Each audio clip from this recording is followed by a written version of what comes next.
ये कहानी शुरू होती है अमेरिकन सिविल वॉर से, क्योंकि आज का जो डॉलर है ना, जिसे कभी ग्रीनबैक कहा जाता था, वो इसी सिविल वॉर में जन्मा था।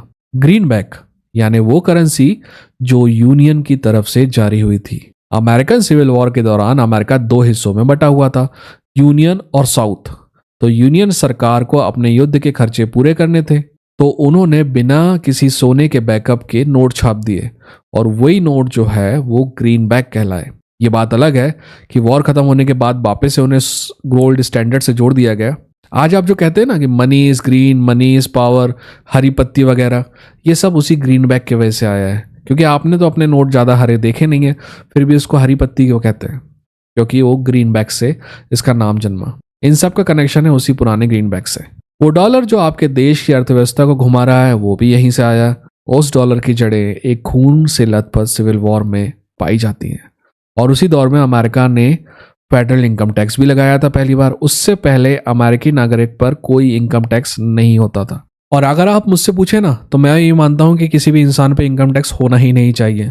मेरा मानना है कि सेकेंडरी टैक्सेस जैसे कि जीएसटी, इंपोर्ट टैक्स और दुनिया भर के सर्विस चार्जेस इतने होते हैं कि सरकार उनसे इनफ पैसा कमा सकती है। इनकम टैक्स लोगों की मेहनत पे सीधी सीधी चोरी है। मेरा ये एक सिर्फ विचार है, ठीक है ना, पर इसको साइड लाइन में रख दीजिए और हम वापस डॉलर पे चलते हैं। तो ये कहानी डॉलर की असली शुरुआत की, जहां एक युद्ध से पैदा हुआ नोट आज बन चुका है पूरी दुनिया की किस्मत तय करने वाला हथियार। और कहानी अभी खत्म नहीं होती, ये बस शुरुआत है। चलो एक बार फिर से ग्रीनबैक पर लौटते हैं। जैसे कि मैंने पहले ही बताया था कि डॉलर की कहानी की शुरुआत भी वहीं से होती है, और डॉलर से ही जुड़ी हुई इनकम टैक्स की कहानी की शुरुआत भी वहीं से होती है।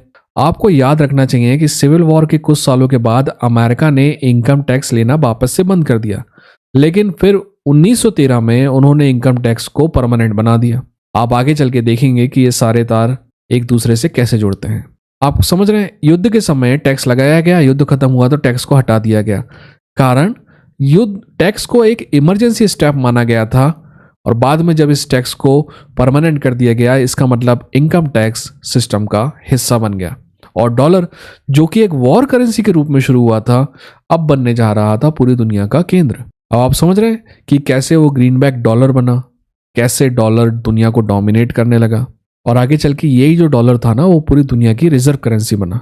ये बात भी आपको समझनी होगी कि सेकेंड वर्ल्ड वॉर से पहले भले ही अमेरिका दुनिया की सबसे बड़ी अर्थव्यवस्था थी, पर डॉलर रिजर्व करेंसी नहीं था। उस वक्त रिजर्व करेंसी कुछ और थी। ज्यादातर माध्यमों से हमें पता चलता है कि या तो पाउंड, ब्रिटिश स्टर्लिंग पाउंड, या फिर गोल्ड।